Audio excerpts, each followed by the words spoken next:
कुदरती चुनाव जो होता है वो 3 तरह से हो सकता है स्पीशीज़ के ऊपर। एक तो है स्टेबलाइजिंग सिलेक्शन, दूसरा है डायरेक्शनल सिलेक्शन, तीसरा है डिसरप्टिव सिलेक्शन। अब स्टेबलाइजिंग सिलेक्शन क्या होता है कि ये एक्सट्रीम फिनोटाइप के अगेंस्ट जो होता है वो काम करती है, और ये इंटरमीडिएट जो फिनोटाइप होती है उसको क्या करेगी, प्रमोट करेगी। यानी जो इंटरमीडिएट रेंज आ रही होगी ना, उसको क्या करे किया जाएगा, इसके अंदर जो है वो प्रमोट किया जाएगा। जो एक्सट्रीम रेंजेस आ रही होंगी, चाहे वो कम वाली हो चाहे वो ज़्यादा वाली हो, उनको क्या किया जाएगा, डिस्करेज किया जाएगा।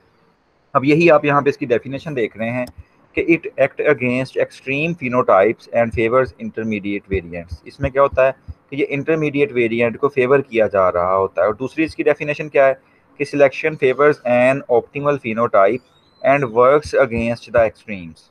अब ये एक्सट्रीम क्या है कि लो एक्सट्रीम आप इधर देख रहे हैं जहाँ पे ये एरो आपको नजर आ रहा है, दूसरी तरफ आप एरो में हाई एक्सट्रीम देख रहे हैं।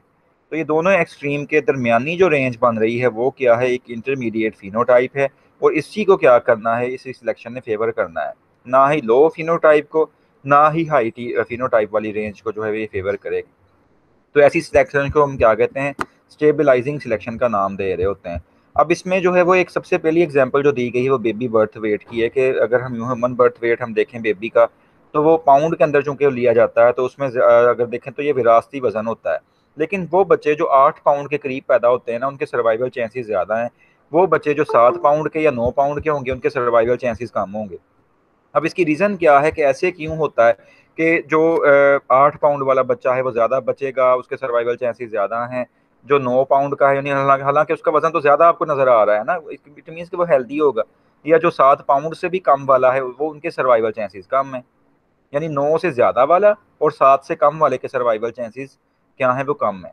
8 से लेके तकरीबन यानी 7 से 9 तक के भी ठीक हैं, लेकिन 9 से ज़्यादा वजन ना हो और 7 से कम वजन ना पाउंड में हो। क्योंकि 7 से कम वाले का क्या होगा कि वो आपको पता है बहुत वीक होगा, तो वो 7 माह में या उससे जल्दी पैदा हो सकता है, तो उसकी डेथ होने के चांसेस क्या हैं, ज़्यादा हैं। दूसरी तरफ जो 9 पाउंड से ज़्यादा वजन वाला बच्चा होगा, तो इट मीन्स कि उसको पैदाइश में यानी डिलीवरी के वक्त प्रॉब्लम हो सकती है कि वो सही तरह से डिलीवर ना हो पाए, तो वो सफोकेशन से या किसी भी रीज़न की वजह से प्रॉब्लम इस तरह की आने की वजह से उसकी डेथ हो सकती है, चाहे उसका वजन ज़्यादा ही है। तो इट मीन्स स्टेबलाइजिंग सिलेक्शन में क्या होता है कि जो 8 पाउंड वाला बच्चा है उसके सर्वाइवल चांसेस क्या हैं, बेस्ट हैं। 7 से कम वाले के और 9 से ज़्यादा वाले के भी सर्वाइवल चांसेस क्या हैं, कम है। उसकी रीज़न मैंने आपको बता दी। तो इसलिए यहाँ पे आप इसका ग्राफिकल अगर रिप्रेजेंटेशन में देखें, तो आपको इसका ये एक दरमियानी रेंज का देखें, ये फिनोटाइप जो है ना उसको जो है वो फेवर किया जा रहा है आफ्टर सिलेक्शन। जबकि दोनों साइडों की जो फिनोटाइप है कम और ज्यादा वाली, उसको डिसफेवर किया गया है इसके अंदर। अब इसकी दूसरी एग्जांपल क्या है कि आपको पता है कि हेट्रोजाइगोट सुपीरियॉरिटी, शायद आपने सेकंड सेमेस्टर में पढ़ा हो एक टॉपिक, पता नहीं अब आपने किन से पढ़ा है वो सेमेस्टर, तो उसमें एक टॉपिक होता था हेट्रोजाइगोट सुपीरियॉरिटी। तो उसके अंदर ये था कि जो भी हेट्रोजाइगोट इंडिविजुअल्स होते हैं ना, जिनकी फिनोटाइप आपको पता है कि या जीनोटाइप जिनकी जो होती है उसमें दो मुख्तलिफ जीन्स आ रही हों, जैसे HbA और HbS। ये क्या है, हेट्रोजाइगोट। अब अगर एच बी एस होता तो ये क्या है, होमोजाइगोट है। अगर एच बी ए हो तो वो भी क्या है, होमोजाइगस कंडीशन है। लेकिन हेट्रोजाइगस में क्या है कि एक HbA है, दूसरा HbS है।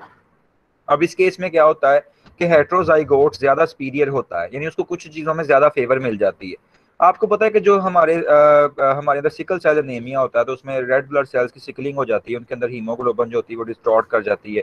और उसकी डिस्टॉर्शन के नतीजे में क्या होता है कि दोनों अल्फा चेंज या बीटा चेंज होती है वो नॉर्मल नहीं रहती हैं, और जो इंसान होता है उसके रेड ब्लड सेल सिकल होने की वजह से इंसान को अनीमिया हो जाता है, यानी खून की शदीद कमी हो जाती है, रंग उसका येलो हो जाता है, और बाकी आपने अलामत पड़ी हुई। अब HbS stands for sickle cell वाला केस, यानी ये होमोजाइगस सिकल सेल है, एच बी एस। इस तरफ ये एच बी ए क्या है, होमोजाइगस जो है वो नॉर्मल एक इंडिविजुअल है। लेकिन अब यहाँ पे HbA और HbS क्या है, ये शो कर रहा है हेट्रोजाइगस कंडीशन, जिसमें हाफ बॉडी के सेल्स जो हैं वो सिकलिंग शो करते हैं, हाफ नॉर्मल है। लेकिन ये ऐसे होता नहीं है, अगर हम इसको नॉर्मली देखें तो जो है हेट्रोजाइगस है ना वो ज्यादा एडवांटेजियस रहते हैं। क्यों एडवांटेजियस रहते हैं कि एक तो उनको सिकल सेल एनीमिया नॉर्मली होना नहीं है, जो HbA HbS वाली कंडीशन रखते हैं। उनको सिकल सेल एनीमिया सिर्फ उस कंडीशन में होगा कि जब ऑक्सीजन की डिप्राइवेशन होगी, वो ऐसे एरियाज में जाएंगे जहाँ पे ऑक्सीजन की कमी होगी, तब उनके red blood cell sickle shape इख्तियार कर लेंगे और वो कैपिलरीज के अंदर जो होता है वो फंस जाएंगे। लेकिन दूसरी तरफ अगर आप केस देखें, जो है वो अगर होमोजाइगस एच बी एस वाली कंडीशन होती, तो उस बंदे को तो फौरन सिकल सेल एनीमिया होना था, बड़ा सीवियर किस्म का होना था। लेकिन हेट्रोजाइगोट को यहाँ पे क्या हुआ है, एज मिल गया कि उसमें हाफ सेल्स जो थे वो चूंकि HbA वाले थे, हाफ HbS वाले थे, तो इसीलिए वो नॉर्मल कंडीशंस में क्या होगा कि उसको सिकल सेल एनीमिया होना ही नहीं, हालांकि उसके अंदर मौजूद है जीन्स HbS वाली, लेकिन उसको नहीं होगा। एक तो पहला ये एडवांटेज हो गया हेट्रोजाइगस होने का। दूसरा हेट्रोजाइगस होने का एडवांटेज उसको क्या मिलेगा कि साइंटिस्ट ने एक्सपेरिमेंट्स किए, उन्हें पता चला कि जो मलेरिया वाले इलाकों में लोग रहते हैं ना, वहाँ पे जो हेट्रोजाइगस कंडीशन में होते हैं लोग, यानी जिनके अंदर HbA और HbS वाली जो जीनोटाइप पाई जाएगी, उनको मलेरिया के होता ही नहीं है, उनका मलेरिया के चांसेस ना होने के बराबर है। जबकि चाहे कोई सिकल सेल वाला होमोजाइगस हो या चाहे कोई नॉर्मल होमोजाइगस हो, उसको मलेरिया के चांसेस ज्यादा है। यानी उसको क्या होता है, प्लाज्मोडियम फैल्सीपैरम हो गया या जो भी इस तरह एनोफ्लिस मैक्यूली पेनिस है या जो भी इसके कम्प्लेक्स में आती है एनोफ्लिस मॉस्किटो, वो क्या करती हैं, वो काटने से मलेरिया हो जाता है। लेकिन ये जो होते हैं ये मलेरिया से महफूज रहते हैं जो हेट्रोजाइगस कंडीशन में होते हैं। तो इसका मतलब क्या हुआ कि जो हेट्रोजाइगस सुपीरियॉरिटी में जो इंडिविजुअल हेट्रोजाइगस होगा वो ज्यादा एडवांटेज में रहता है, ज्यादा एज में रहता है। तो यही यहाँ पे एग्जांपल है कि होमोजाइगस में देखें ना, दोनों एक्सट्रीम थी कि इस तरफ भी होमोजाइगस कंडीशन है उस तरफ भी, लेकिन यहाँ पे हेट्रोजाइगोट जो दरमियानी फिनोटाइप है उसको ज्यादा प्रमोट किया जा रहा है, ये ज्यादा वो एडवांटेज में रहती है। तो इसको हम कहते हैं हेट्रोजाइगोट सुपीरियॉरिटी। समझ आई बच्चों हेट्रोजाइगोट सुपीरियॉरिटी की?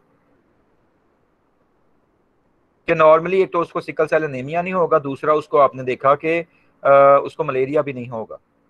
जबकि जो नॉर्मल इंडिविजुअल है या सिकल सेल वाला इंडिविजुअल है उनको क्या है, दोनों के चांसेस ज्यादा हैं। समझ आई बात की?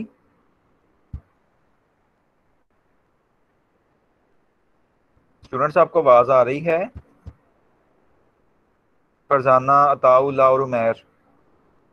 यस सर, आपकी आवाज़ आ रही है, ठीक है। ओके, तो फिर बच्चा कोई बोल ही नहीं रहा आगे से, तो मुझे कैसे पता चलेगा कि समझ आई है नहीं आई? नेक्स्ट है डायरेक्शनल सिलेक्शन। अब इसमें क्या होता है कि एक खास डायरेक्शन में नेचुरल सिलेक्शन असरअंदाज हो रही होती है, इसको हम डायरेक्शनल कहते हैं। खास तौर पे उस डायरेक्शन में होती है कि जिसमें क्या होता है कि इंडिविजुअल को फायदा हो रहा होता है, यानी उसकी जो फिनोटाइप होती है वो ज्यादा एक्सप्रेस कर रही होती है, यानी ग्रेटर की तरफ जा रहा होता है, समझ ले सिंपली। तो अब इसमें देखें बिफोर सिलेक्शन जो है, यहाँ पे सिलेक्शन है नेचुरल सिलेक्शन असरअंदाज होना है, यानी कम वाली साइड की तरफ। तो देखें कि वो एक्सट्रीम जो है वो अपर एक्सट्रीम की तरफ, रेंज की तरफ चला गया आफ्टर सिलेक्शन जो ग्राफ। तो इसमें क्या होता है कि सिलेक्शन जो होती है एक्सट्रीम फिनोटाइप को फेवर करती है। इसलिए क्या होता है कि पॉपुलेशन मीन जो होता है वो एक डायरेक्शन में चले जाता है, यानी खास तौर पे अब जो अपर रेंज होगी ना, उस तरफ पॉपुलेशन मीन जो होगा वो चले जाएगा, जैसे यहाँ पे आप आफ्टर सिलेक्शन वाला केस देख रहे हैं।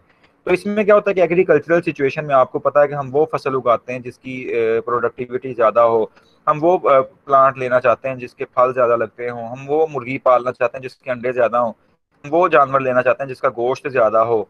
तो इट मीन्स कि जितनी भी इस तरह की चीजें हैं, तो इसमें नेचुरल सिलेक्शन का जो अमल हो रहा होता है ऐसे प्लांट्स के ऊपर या ऐसी चीजों के ऊपर, वो क्या होता है, वो डायरेक्शनल सिलेक्शन होता है, यानी खास किस्म की डायरेक्शन होती है।